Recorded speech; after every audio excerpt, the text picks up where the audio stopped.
ਸਤਿ ਸ਼੍ਰੀ ਅਕਾਲ ਜੀ ਸਾਰਿਆਂ ਨੂੰ। ਆਈ ਹੋਪ ਸਾਰੇ ਵਧੀਆ ਹੋਣਗੇ।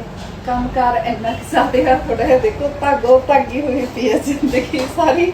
ਤੇ ਹੁਣ ਤੁਸੀਂ ਦੇਖ ਸਕਦੇ ਹੋ ਆਪਾਂ ਨੇ ਹੁਣ ਉਦੋਂ ਵੀਡੀਓ ਵੀ ਪਾਈ ਸੀਗੀ ਕਿ ਗੁੜੀਆ ਬਣਾ ਰਹੀ ਸੀ। ਮੈਂ ਤੁਹਾਨੂੰ ਦੱਸਿਆ ਸੀਗਾ ਕਿ ਸਿੰਪਲ ਲੁੱਕ ਸੀ ਬਿਲਕੁਲ, ਹੈ ਨਾ। ਤੁਸੀਂ ਚੈੱਕ ਕਰੋ ਕਿ ਫਰੋਕ ਕਿੰਨੀ ਜ਼ਿਆਦਾ ਪਿਆਰੀ ਬਣੀ ਆ, ਬਹੁਤ ਹੀ ਜ਼ਿਆਦਾ ਪਿਆਰੀ ਫਰੋਕ ਬਣੀ ਆ।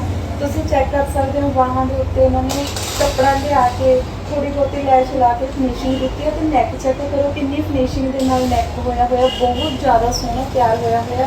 ਤੁਸੀਂ ਬੈਕ ਚੈੱਕ ਕਰੋ ਕਿੰਨਾ ਸੋਹਣਾ ਲੁੱਕ ਦੇਖੋ। ਪਹਿਲਾਂ ਸਭ ਤੋਂ ਵੱਡੀ ਗੱਲ ਤਾਂ ਇਹ ਹੈ ਕਿ ਆਪਣੇ ਉਹੀ ਪੇਟੇ 'ਚ ਪਏ ਰਹਿੰਦੇ ਨੇ, ਇਹਨਾਂ ਨੂੰ ਕੱਢ ਕੇ ਇਹਨਾਂ ਦੀ ਸੋਹਣੀ ਸੋਹਣੀ ਡਰੈਸਾਂ ਬਣਾਓ। ਬਟ ਮੈਨੂੰ ਇਹਨਾਂ ਬੱਚਿਆਂ ਦੇ ਉੱਤੇ ਮਾਣ ਹੈ ਕਿ ਇਹਨਾਂ ਨੂੰ ਕੁਝ ਵੀ ਕਹਿ ਦਿਓ ਉਹ ਬਣਾ ਲੈਂਦੇ ਨੇ, ਬਹੁਤ ਹੀ ਸੋਹਣਾ ਕੰਮ ਕਰਦੇ ਨੇ। ਮੈਨੂੰ ਬਹੁਤ ਜ਼ਿਆਦਾ ਵਧੀਆ ਲੱਗਦਾ।